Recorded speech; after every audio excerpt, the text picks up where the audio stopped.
It's a privilege to be here. And today, in the little bit of time I have, I'm going to talk with you about a new project that I launched this November, one that really tries to position the work of all the many stakeholders who are now beginning to recognize the new skills and competencies required for participation in contemporary culture. I come to you as a teacher-educator. For over 25 years, my primary work has been in teaching teachers in elementary and secondary schools how to incorporate critical analysis of mass media, popular culture, news media into the context of the public school curriculum in the United States. And so I've had a lot of experience exploring and understanding teachers' anxieties, resistance, and their excitement about the possibility of thinking more broadly than we sometimes do about the relationship between the classroom and the culture. My primary fear isn't so much the loss of canonical knowledge or of literature. My primary fear is about the disconnect between the classroom and the culture. I worry about the potential irrelevance of school and schooling, because school should be relevant to prepare students for the world outside the classroom, to prepare students to be lifelong learners. And so, in some ways, what I'm going to share with you today is a set of ideas that many different stakeholders are beginning to acknowledge as kind of the new life skills or the new literacy skills for the 21st century. The project that I'm describing to you came about 2 years ago when the Knight Commission formed a blue ribbon panel of distinguished business people and scholars and government officials from many different walks of life to explore the information needs of communities in a democracy. And this project was supported by the Aspen Institute, and one of its primary recommendations was recognizing and acknowledging a central challenge that we have in the United States, and that is to increase people's capacity to manage and use information to improve the quality of their lives. With all this information, if we don't have the capacity to use it wisely and well, what good is it? And so the Aspen Institute and the Knight Foundation invited me to develop an action plan, how to make all 300 million Americans have increased capacity to manage in the information overload environment.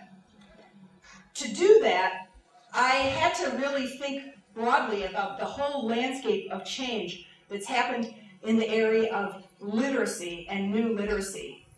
Of course, many of you are familiar with the context and heritage of this fascinating tradition, now more than 50 years old. Of course, when we think of literacy, when the word literacy comes to us, we think of reading and writing. We think about rhetoric. But really, literacy is the sharing of meaning through symbolic form. And way, way back in the 1960s, many of you, like me, old enough to remember, that we had the new technology of the portable camera. It was small, and anyone could use it. You just point and click. You take the film to the pharmacy or to the photo distributor, and he brings you back your photos.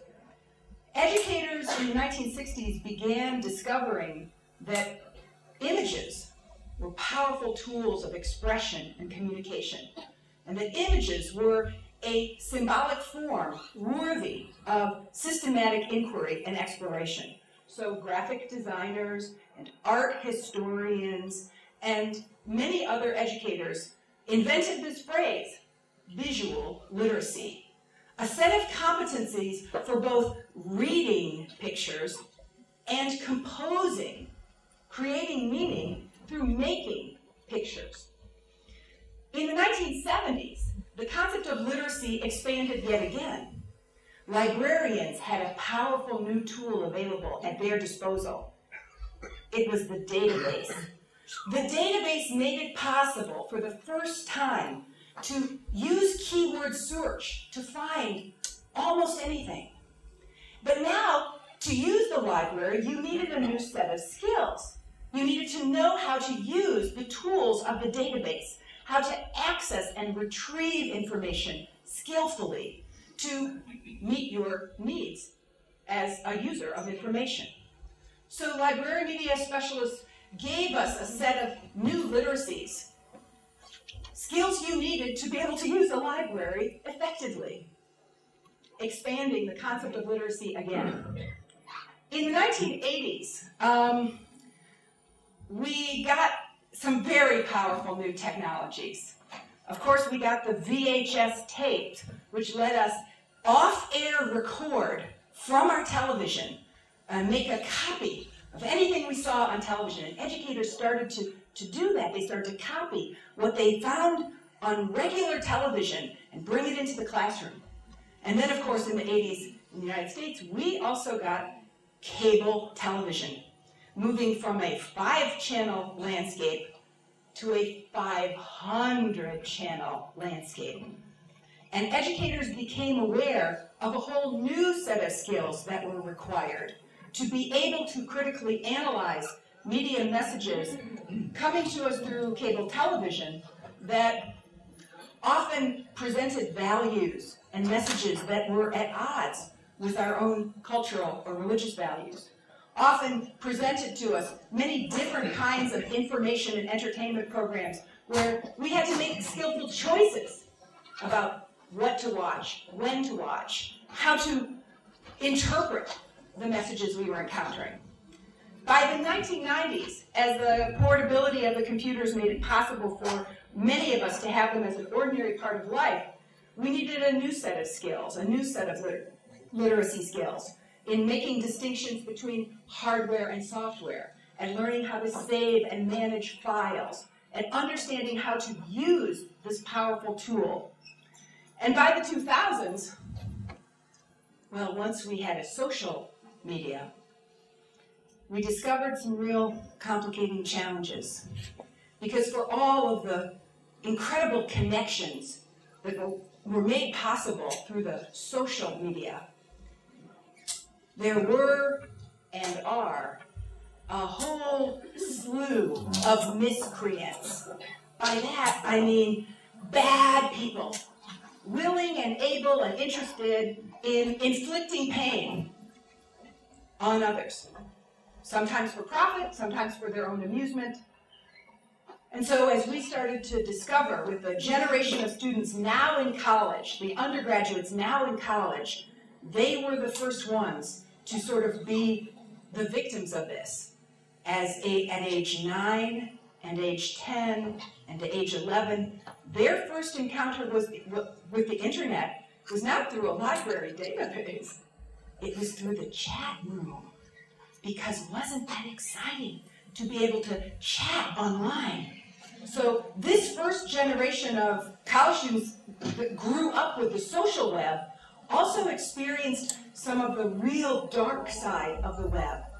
Many of them having uncomfortable and negative experiences socially that were too embarrassing even, too difficult to talk to with their parents and their teachers. So we needed a new set of skills to protect students from those miscreants who do others harm. By the way, of course, that need is just as profoundly important for adults as it is for children. In the United States last year, the Federal Trade Commission reported that over 15 million Americans were financially brutalized by their email, as they were unable to distinguish between an email sent to them by their bank and an email sent to them by a predator of sorts. So the idea that the social media creates these opportunities and challenges, and that we really need to address the challenges, became a kind of core literacy skill, something you need to do to be able to use this tool wisely and well. Recently, we've seen terms like digital citizenship and news literacy reflecting our awareness of how shifting norms of authority, shifting norms of what counts as knowledge, have led to a need for new skills in being able to analyze and assess the quality of information about the world, the news and information we're getting from the world around us. So what I tried to do in this white paper, this green white paper, is try to synthesize this whole 50-year tradition, thinking about the full variety of media forms, texts, tools, and technologies, all the way back, including, of course, print literacy. I wanted to create one expansive conceptualization to unite them all. So here's what I came up with. First of all, there's a set of access skills. And when we think of access, of course, the picture I chose makes access look like a skill. But truthfully, reading comprehension is the profound access skill. You can't use any form of media without having reading comprehension skills. So reading comprehension is an access skill, turning those little black squiggles on the white page into meaning, and being able to share meaning through that access skill. But digital and media literacy, these new literacies that are so essential to life today, also include analysis skills, because we actually need to be able to sort out the answers to the questions: who made this message? What was their purpose? What is their point of view? Those analysis skills become fundamental in a world where there are no gatekeepers, where, as David Weinberger says, everything is miscellaneous, where now we have new choices to go anywhere and find anything. More than ever, we need a set of analysis skills coming alongside that we activate routinely as a matter of course. Of course, literacy has always meant speaking and writing, sharing of meaning through symbolic form. So at the heart of it, the meaning-making process that's exciting most of us educators now is the idea of putting that power of creativity into the hands of children 4 years old, and 5 years old, and 7 years old, and 11 years old, and helping us all to appreciate that through composing with images, with words, with interactivity, with multimedia, through composing, well, that's how we really learn. Those of us who are writers know we write in order to understand ourselves and to understand the subject. So composition is at the heart of digital and media literacy. But one thing that gets left out, and I think I really want to privilege this, is this process of reflection. We are all feeling it right now, this very intense, busy, fast, point and click world.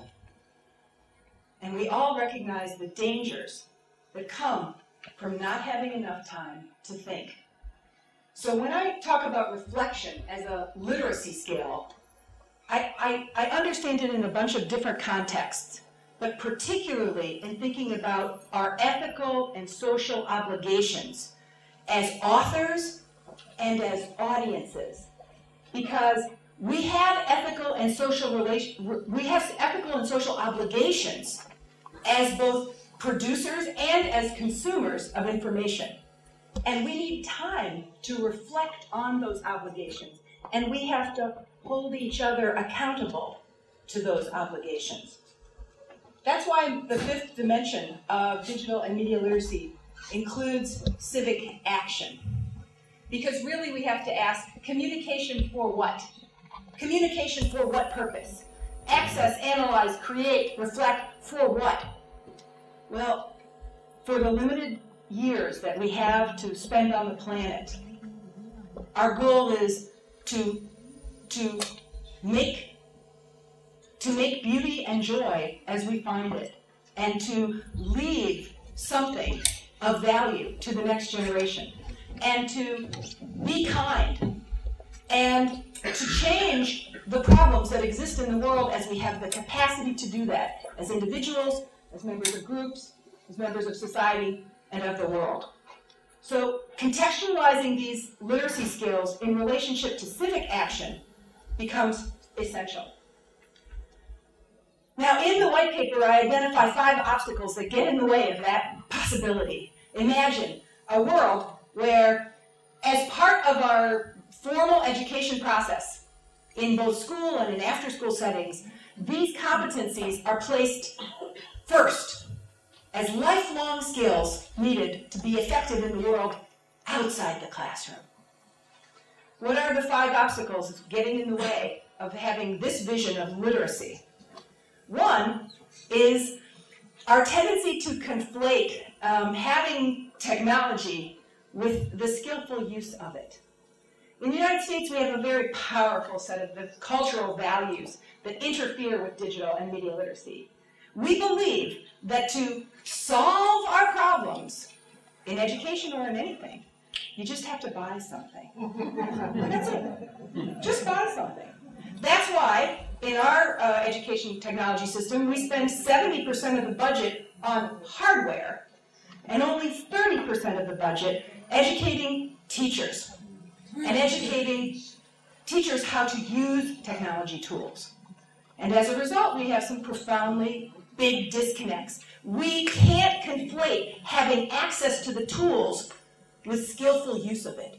Those are 2 different things. All the tools in the world, all the apps, all the great products that we all want to make won't do any good at all if we, citizens, don't have the competencies to use those tools wisely and well. So we have to focus on the competencies required to use digital media to its fullest potential. We also need to take seriously the tension and dynamic between protection and empowerment. You know that pendulum swings back and forth and back and forth. Right now we're in a particularly empowerment phase, right? Where many of us are looking around going, wow, gee whiz, I can deliver this education on a tablet, or I can have kids use their cell phones, or I can make this new interactive a book that will, deliver this high-quality instruction, and isn't it wonderful? While we ignore the very real risks and limitations and even dangers of these tools. And that pendulum swinging back and forth between empowerment and protection is no good at all. Because empowerment and protection are not opposites. They're 2 sides of the same coin. The 2 sets of skills that we need is to both empower children and young people to use media and technology tools wisely, and to protect them from the most destructive and inhumane elements of those tools and of the people who use them. And so Sonia Livingstone has laid out these 3 elegantly packaged types of risks. Content risks, like the lies and misinformation and the Holocaust deniers and the hate speech that are oh so plentiful wherever you go online. Like strangers reaching out to my 9-year-old or 11-year-old, engaging with my students in behavior that compromises their sense of themselves as sexual beings, as full people, and attempting to lure them into pornography. As we know, more than 200 sites using children's tendency to misspell to lead them to a porn site. That's a real risk for children growing up today. We need to take it seriously and not let children have a culture of silence where they can't talk to us about what they're experiencing when they go online. And then, of course, conduct risks, like illegal downloading, like gambling, like hacking, like the word I heard this morning, addiction. Using our technology tools to escape from the real relationships in our families and in our communities. We have to take seriously these risks and find ways to create dialogue with children and young people about these. We also need to recognize that digital and media literacy is literacy. And we need to make a much bigger initiative to link those skills together. At a profound level, literacy and media and digital literacy are connected. And right now, people who are interested in literacy don't tend to come to these conferences. That's a problem. And we need to correct that. And we're glad you're here. Those of you who are literacy educators who are here, we're delighted because we need a better partnership to think of the relationship between literacy and digital and media literacy. And finally, these questions have to become, or this isn't finally, this is number 4 in my list. So news, right? Anyway, so this is number 4. These questions, these critical questions, which are so fundamental to navigating a landscape where information and entertainment come to us seamlessly with different authors who have different purposes, who have different ways of communicating. These skills need to become automatic. We need to exercise these skills. These questions have to be routine, which is why I'm probably, maybe in the room, the deepest anti-textbook, or the textbook skeptic. As the author of a best-selling textbook in English language arts, I myself am very skeptical about the idea that a packaged, well-organized, carefully laid out description of the nature of knowledge can prepare students for living in the world outside the classroom, where, guess what, for the rest of your life, none of your continuing education is going to be packaged that way. You're going to have to sort through different kinds of messages from different kinds of authors who have different kinds of motives and purposes, who have different kinds of agenda, and your ability to do that is going to be what leads you to be successful in the world outside the classroom. So maybe it's important for us to start preparing students for that future while they're in school. Finally, in the white paper, I point out the real tragedy that's happened over the last 15 years in the United States, where educators have stepped away from their social obligation to teach about the present, to teach about what's happening right now. In 1947, in the United States, 50% of all high school students, 50% of all high school students took a class called Problems in Democracy, and the textbook was Time magazine. Every week, students read Time magazine and discussed it. That's what civic education was. Engaging in the events of current events and daily life and understanding the different points of view and ideas and arguments. That was how we trained young people to be self-governing. But American teachers don't do that anymore. And I think Israelis understand exactly why. As our news has become more fragmented and more polarized, and we talked this morning about journalism's ambivalent status in relationship to lowercase or capital letter case truth, right? Teachers have become more anxious and fearful about bringing current events and news about current events into the curriculum. And the consequences of that are dire. In America, right now, tomorrow, I guess, when March, lots of history teachers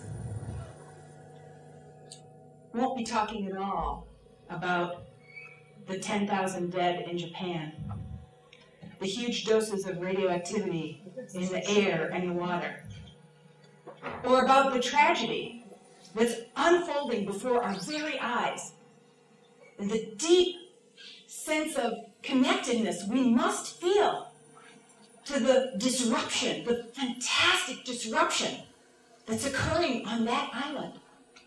Instead, they'll be continuing with the French Revolution or the periodic table, creating a kind of cultural silence where kids get all of this stuff from the news media, but neither their parents nor their teachers are spending time to talk about what it means and why it matters. I'm profoundly, profoundly worried about the loss of empathy and the desensitization that treats that wash of river and those houses floating down as just another spectacle. Isn't that cool? Well, no. Actually, through dialogue, through education, the way I understand it, we create learning experiences where we ask questions and where we begin to care and where we start to deepen our sense of our own humanity. And we can't shy away from that. We have to tackle that as educators because the point of education is to prepare students for the world they're going to live in. And that's the world they're living in. All right, I don't have time to tell you about a really cool project I'm working on with elementary children, exploring the issue of homelessness with children only aged 7 and 8, because it is possible to build these competencies even with very young people. I can only say that to do this work well, we need community-level initiatives. The work has to happen at the community level. The work has to happen through partnerships for teacher education.